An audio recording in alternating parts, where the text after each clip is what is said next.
Welcome to the Deep Dive, where today we're diving headfirst into the fascinating and sometimes murky waters of public spending with the UK Procurement Act of 2023.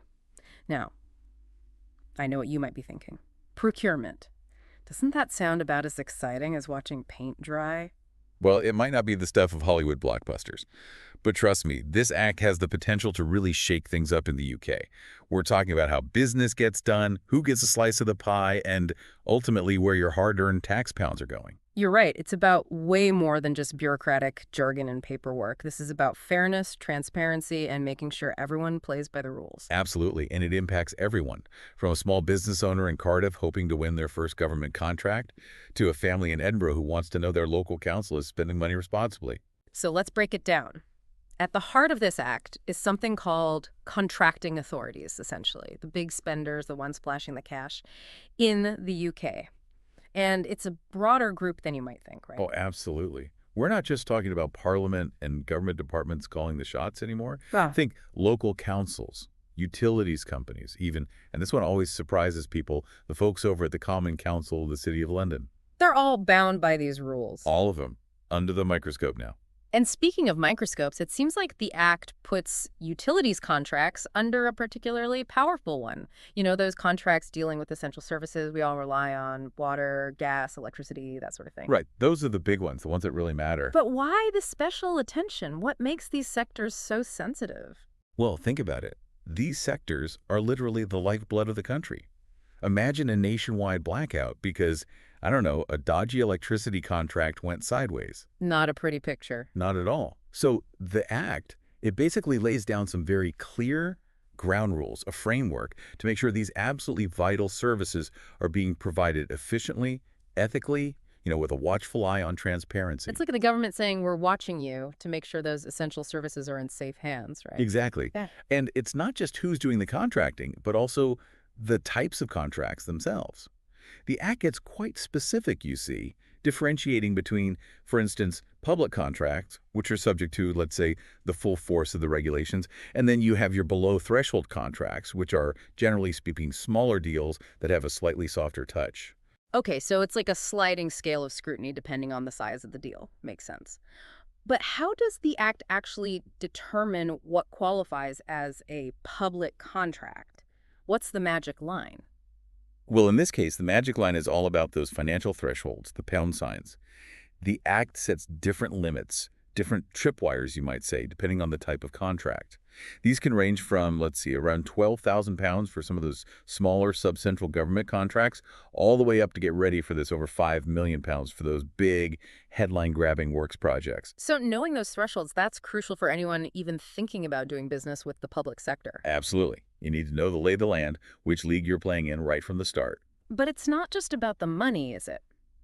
The Act also dives into these different, well, flavors of contracts. Like, for example, I've heard the term concession contracts thrown around. What exactly are those? Ah, yes, concession contracts. Those are interesting, a different beast altogether. Think of something like, say, running a toll road. The supplier, they actually get to exploit, and I don't mean that in a negative way, but they exploit the service, in this case, collecting tolls. Right, which is a very different ballgame from, say, supplying office stationery. Exactly, and the Act recognizes that, applying a specific set of rules to fit that unique scenario. It's about choosing the right tool for the job, right? You wouldn't use a hammer to fix a leaky faucet. And then there are these so-called light touch contracts. Ah, yes, the light touch. Those are for very specific, often highly specialized services where the government, in its wisdom, has decided that full-blown regulation is just not necessary, might even be counterproductive. A good example might be a very, very specialized research project, cutting-edge stuff, where there might only be a handful of experts in the entire world who could even begin to think about bidding on it. So it's about striking that balance, that careful dance between oversight, making sure things are done properly, but also allowing for flexibility when the situation calls for it. Now that we've, shall we say, dipped our toes into the who and the what of this act, let's start thinking about the how. How does this act actually level the playing field for businesses, especially smaller ones, hoping to, well, to snag a piece of that tempting public sector pie? Well, picture this. You're a small business owner, maybe tucked away in a bustling little corner of Belfast. You've got this fantastic idea, a product, a service, something truly innovative that could really benefit the public sector.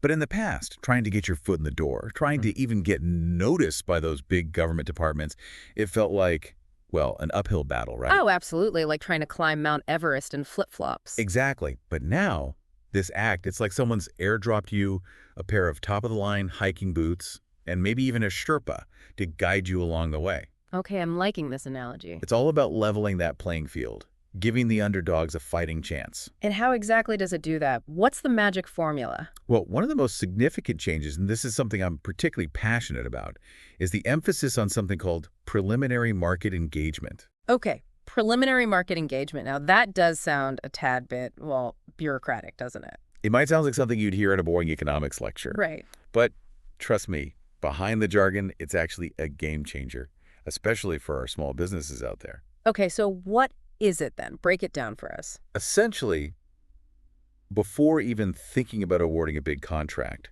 the government now has to, well, do its homework. Homework, like back in school. Exactly. You Yeah. need to go out there and talk to potential suppliers, get a feel for what's out there in the market, really understand the lay of the land, the capabilities. So it's like the government's going on a shopping spree, but this time it's with taxpayer money, so they actually have to do a little window shopping first. That's a great way to put it. It's about being informed, being thorough, and most importantly, giving everyone a chance to show what they've got. So smaller businesses now have a chance to actually get on the radar of these big spenders, right? To showcase their unique skills, their innovations, even if they don't have the same kind of, I don't know, brand recognition or lobbying power as some of those larger corporations. Exactly. It's about letting talent rise to the surface, regardless of the size of the company behind it. It's like that saying, don't be afraid to sit at the table. This act is giving smaller businesses that seat at the table a chance to make their case and potentially win those contracts. I love that. And the good news doesn't stop there. The act also tackles another big hurdle for smaller businesses. Those massive monolithic contracts that, let's face it, were often out of reach for all but the largest companies. Well, you're talking about those mega deals, the ones that only a handful of giants could even dream of bidding on. Exactly. We've all seen them, those contracts so big they'd make your head spin. But now the act mandates something called splitting contracts into lots, which I know sounds a bit convoluted. It does have a bit of a ring to it, doesn't it? But the concept is actually quite simple. Break down those mega projects into smaller, more manageable, bite-sized chunks. So instead of one company, usually a massive one, taking the whole enchilada, they might win a contract for the tortillas, another for the filling, and so on. You've got it. And this is where it gets really interesting for our smaller businesses. Because now they can focus on what they do best, right? Precisely. They can bid on specific parts of a project that align with their expertise, their strengths, without having to shoulder the burden, the risk of the entire thing. This is huge. It opens doors for smaller businesses to participate in major government projects, boosting local economies, creating jobs, fostering competition. I mean, the ripple effects are incredible. Absolutely. It's a win-win for everyone involved, really. Except maybe for those mega corporations who used to have those massive contracts all to themselves. Well, little competition never hurts, right? Yeah. Keeps everyone on their toes, striving for excellence. Indeed it does. But before any business, big or small, can even dream of winning those contracts, they have to prove they can handle it right. They need to tick certain boxes, meet specific standards. You're absolutely right. And that's where the conditions of participation come in the ground rules for who gets to play the game, so to speak. So it's like a screening process to make sure everyone meets the minimum requirements before they even step onto the playing field. Exactly. It's about ensuring a level playing field, preventing fly-by-night operations from slipping through the cracks, and ultimately protecting taxpayer money. Making sure those contracts are awarded to companies that can actually deliver on their promises. Precisely. Now, this doesn't mean a company needs to have every single skill or resource in-house. Right, because sometimes you need to bring in the specialists. And the Act recognizes that. A company might have the core competencies but need a helping hand, a bit of specialized expertise to meet all the conditions. And that's where subcontractors come in. Exactly. Think of it like assembling a team, each member bringing their unique strengths to the table. It's a team effort, a collaborative approach to tackling larger, more complex projects. Absolutely. But, and this is crucial, the Act makes it crystal clear that even when subcontractors are involved, the main contractor, They're still the captain of the ship. They're ultimately responsible for making sure everything is above board, that all those conditions are met, every I dotted and every tot crossed. You got it. It's about accountability, transparency throughout the entire supply chain, not just at the top. So we've talked about who can play the game and some of the ground rules, but now let's get down to brass tacks, shall we? How are these public contracts actually awarded? How do you win the prize? All right, so the game is on. We've met the players. We know the rules. Now, how do you actually win? How do you walk away with that coveted public sector contract? Well, the Act lays out two main avenues, two paths to victory: competitive award and direct award. Okay, a bit of a fork in the road. Precisely. Think of it like choosing your own adventure, but instead of slaying dragons, you're securing essential services for the good people of the UK. Much less dangerous, I'd imagine, at least most of the time. So, competitive award. That one seems fairly self-explanatory. May the best company win, right? The one with the most compelling bid. You've got the right idea, but it's not quite as simple as just a good old-fashioned price war. Oh, I thought it was all about finding the lowest bidder, saving the taxpayers a pretty penny. It's certainly a factor, don't get me wrong, Mm-hmm. but the Act encourages a more, shall we say, holistic approach, a well-rounded assessment. It's not just about being the cheapest option on the table. It's about finding the best overall value for the public, for the long haul. Okay, so quality over quantity, in a sense. You could say that. Yeah. Imagine, for instance, two companies bidding on a contract to, let's say, build a new school. One comes in with a rock-bottom price, undercuts everyone else, but they're using, well, let's just say less than stellar materials, cutting corners. Oh no, not the old bait and switch. Exactly. Now, the other company, they might cost a tad bit more up front, but they've got a proven track record. They're committed to using sustainable, locally sourced materials, the whole 9 yards. So you're saying the Act empowers those making the decisions, those awarding the contracts, to think long-term. Absolutely. To see the bigger picture, to realize that what looks good on paper, the lowest price tag, Yeah. might end up costing more in the long run, both financially and ethically. Because those cheap materials might lead to problems down the line, repairs, replacements, not to mention the environmental impact. Exactly. And suddenly, that seemingly expensive bid starts to look like a much better investment, a much smarter use of public funds. Makes sense. Now, on the flip side, we have these direct awards.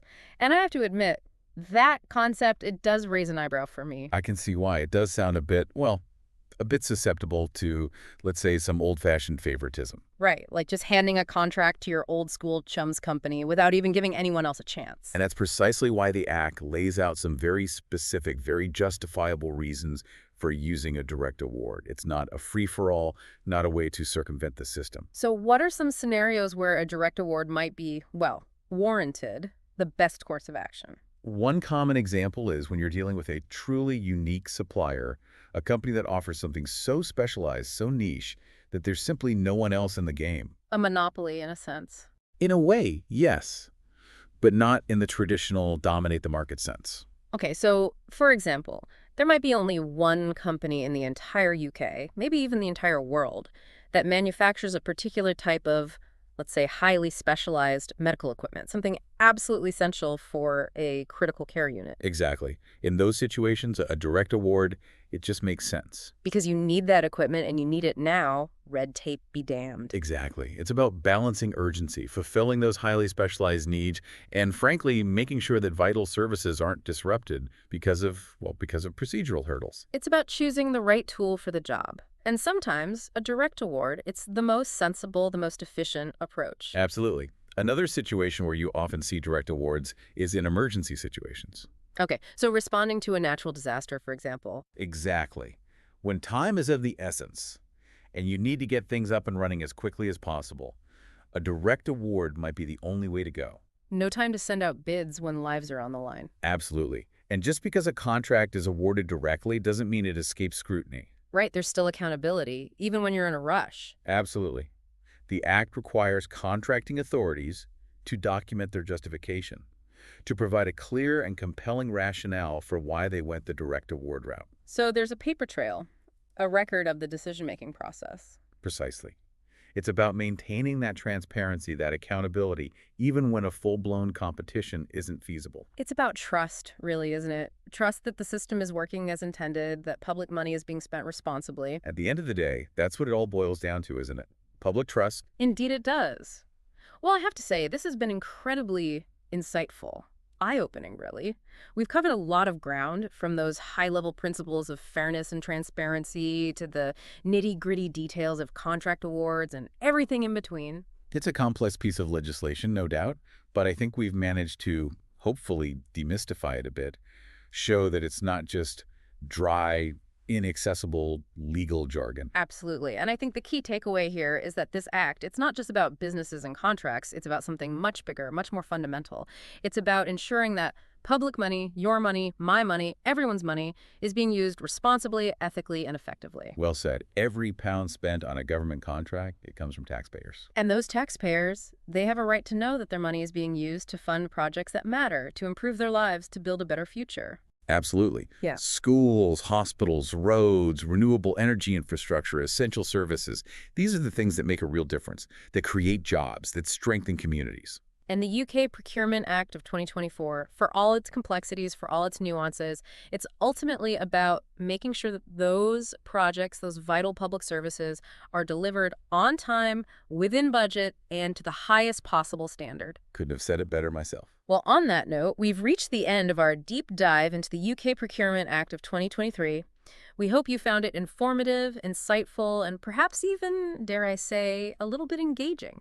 It's been a pleasure joining you on this journey. And to all our listeners out there, thank you for diving in with us. Until next time, keep exploring, keep asking those tough questions, and most importantly, keep demanding transparency and accountability from those in power.